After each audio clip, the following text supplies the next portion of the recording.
አቶ ግርማ ሰላምዬ እሱ መኝታ ቤት ውስጥ ማስረጃውን እየፈለገች እጅ ከፍንጅ ያዛት። ምን እየፈለግሽ ነው ብሎ ስጠይቃት ሜሮን ስትልክልህ የነበረውን ደብዳቤ ነበር ስልፈልግ የነበረው ብላ እንግዲህ አምልጣለች። በድንጋጤ ታውጣ ነበረ። ምክንያቱም ቶሎ ብዬ ዛሬው ማታ የገባሁበትን አላማ ማሳካት አለብኝ፣ ያለበለዛ ሜሮን ችግር ውስጥ ታስገባኛለች፣ ምንም ነገር ሳላሳክ ከዚህ ቤት እንደወጣ ታደርገኛለች በማለት ነበረ አስባ መኝታ ቤቱ ድረስ ሄዳ ወረቀቱን ለመፈለግ የወሰነችው ማለት ነው። ሰላም ሰላም ቤተሰብ እንዴት ናችሁልኝ? እኔ ያለው ፈጣሪ የተመሰገነ ይሁን። በያላችሁበት ሰላማችሁ ብዝት ትርፍርፍ ይበልልኝ እያልኩ ርብቃ አሴት ክፍል 13 ተለቋል። ክፍል 13 ላይ እንግዲህ አሴትዬን ወረቀቱን ያመጣችው ወይም ደግሞ ምርመራ አድርጋ የምርመራውን ውጤት ወረቀት ነበር ያመጣችው። ብዙዎቻችሁ ፎቶ መስሎን የሜሮ ፎቶ መስሎ ነበር ብዙዎቻችን ድራማው ሲያልቅ ክፍል 12 ማለት ነውና፣ ግን እንደዛ አይደለም። ሜሮን ከዚህ በፊት አዙሮ የሚጥል በሽታ አለባት ብላለ ሁሉም ሰው ስትአወራ ነበረ። አዙሮ የሚጥለው በሽታ ስላለባት ብዙዎቻችሁ አትጠጓት፣ በሽታው ይተላለፋል በማለት ሰላምዬን ከሰው አግላ ነበረና፣ ሰላምዬ ደግሞ እስከ መቼ ነው እንደዚህ በሌለብኝ በሽታ ከሰው የምገለለው በማለት ሄዳ ምርመራ አድርጋ የምርመራን ውጤት ነበር አምጥታ ለሰዎቹ ወይም ደግሞ ለነሳሚ ያሳየቻቸው ማለት ነው። ሳሚ ደግሞ ምርመራ ውጤቱን ካየ በኋላ ለምንድነው ሜሮን እንደዛ ያለችው? ያኔ በምን ተነስታ ነው ሳትታመሚ ታማለች ያለችው በማለት እሷን ጠይቋት፣ እሷ ብትመልስ ይሻላል ብላለች። ሰላም ሜሮን ደግሞ ከኔ ጋር የሚያገናኘው ነገር ምንድነው? ይሄ ለምንድነው እኔን በሁሉም ነገር እኔን ለማንቀሳሰር እና እኔን መጥፎ ለማስባል የምትሞክሪው ብላ ስትመልስ፣ አዎ ዛሬ እንኳን እስቲ እውነት ላይ ቆሜ ብላ ነበር የመለሰችላት።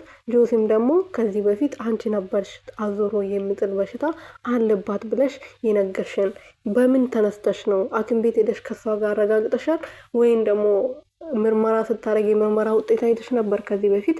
ለምንድነው እንደዛ ሳታይ ወይም ደግሞ ሳታረጋግጪ አዙሮ የሚጥል በሽታ አለባት ብለሽ ለኛ ሁላችንም ተናግረሽ፣ እንደውም እኛ በጣም ተጨንቀን ነበር በዛ ሰዓት። ግን አዙሮ የሚጥል በሽታ አለባት ብለሽ ራሱ እኛ ያኔ ተመርዛለች ተብሎ ሐኪም ቤት የሄደች ጊዜ ምንም አዙሮ የሚጥል በሽታ አለባት ተብሎ አልተናገረም ነበር። አንቺ ከየት አምጥተሽ ነው ሁሉ ያወራሽው ብሎ ጆሲም አፋቷት ነበረ። ሳሚም ደግሞ እንደምንድነው እንደዚህ ያልሽው በማለት ሲያፋጥጣት፣ እሷ እንግዲህ ሁላችሁም ለአንድ ገረድ ብላችሁ እኔ መናገራችሁ ማመን አልችልም። እኔ እኮ የነገ ሚስት፣ የዚህ ቤት ባለቤት፣ የዚህ ቤት ንግስት ነኝ። እንዴት ነው የምታናግሩኝ? በማለት እዛ ጋር ነበር ጥላቻቸው ሄደችው። ሳሚ ደግሞ ወደ መኝታ ቤት ድረስ ገብቶ እንዴት ነው የምትሆኝ? ይሄ ቀላል ጥያቄ ነው ጠየቅንሽ አላቅም ወይም ደግሞ እንደዚህ ነው ምክንያቱ ብለሽ መናገር ወይም ደግሞ መመለስ እየቻልሽ ምንድነው ይሄን አልፎ ቁጥሽ ወደታች የምትመለሽው? በማለት ሲያናግራት ነበረ። እኔ የወደፊት ሚስት ነኝ፣ ለአንድ ገረድና ለአንድ ተራ ሰራተኛ ብለህ እኔ የመናገር መብት የለህም፣ ምን እየሆንክ ነው? በማለት በቁጣ ነበረ ያለፈችው። ሳሚም ደግሞ እኔ ከአንቺ ጋር መነጋገር አልችልም፣ እኔ አንድ ነገር ስናገር አንቺ ነገሮችን ባልሆነ ነገር እያሳለፍሽ ነው ከኔ ጋር የምታወሪ፣ ስለዚህ ከአንቺ ጋር የማወራበት አቅሙ የለኝም በማለት ሄዶ ሰላምዬን አናግሯት ነበረ። ሰላምዬን ደግሞ ሄዶ ሲያናግራት ሰላም ምንድነው የደበቃችሁኝ? ከሜሮን ጋር ምንድነው ችግራችሁ? ሜሮን እዚህ ቤት ከገባች በኋላ ወይም ደግሞ አንድ ላይ መኖር ከጀመርን በኋላ ሰላም አይደላችሁም፣ በየጊዜው ነው የምትጣሉት፣ ምንድነው የምትጣሉበት ምክንያት ብሎ ሲጠይቃት፣ አይ ሳምዬ እኔ ምንም ችግር የለብኝም፣ ግን አዙሮ የሚጥል በሽታ ሳይኖርብኝ እንደዚህ ብላ በመናገሯ አረጋገጥኩላችሁ እንጂ እኔ ምንም ከሷ ጋር ችግር የለብኝም ብላለች።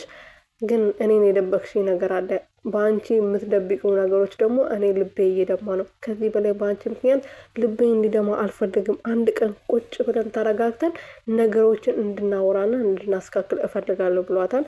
ለምንድነው አንተ በእኔ ምክንያት ልብ የሚደማው? ምን አድርጌ ነው? በማለት ስትመልስለት፣ ያው በፍቅሯ ምክንያት ነው ልቡ እየደማ ያለው። እሷ ግን ያው እንደሚያፈቅራት ታውቃለች፣ ግን ነገሮቹን ማስተካከል አለባት። እሷም ታፈቅረዋለች። ነገሮቹ ከተስተካከለ በኋላ ፍቅራቸውን ይገላለጻሉ ብዬ ተስፋ አደርጋለሁ። በዛ ላይ ደግሞ አሁን ሳሚ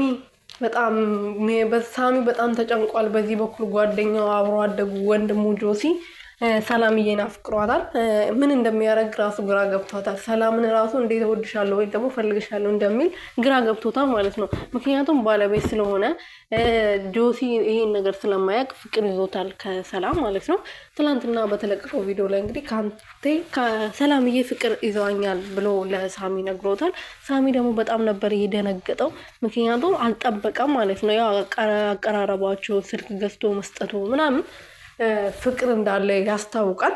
ግን እንደዚህ ብሎ አላመነም ነበረ እና ትላንት እንግዲህ ሲነግረው መርዶ ነበረ የነገረው ማለት ነው። ምክንያቱም ሰላም እሱም ስለሚፈልጋት ጓደኛው ማንን መምረጥ እንዳለበት ራሱ በጣም ግራ ገብቶታል። እስቲ ቀጣዩ ክፍል ላይ ደግሞ አብረን የምናየው ማለት ነው ቤተሰቦችዬ ማለት ነው የኔ ውድ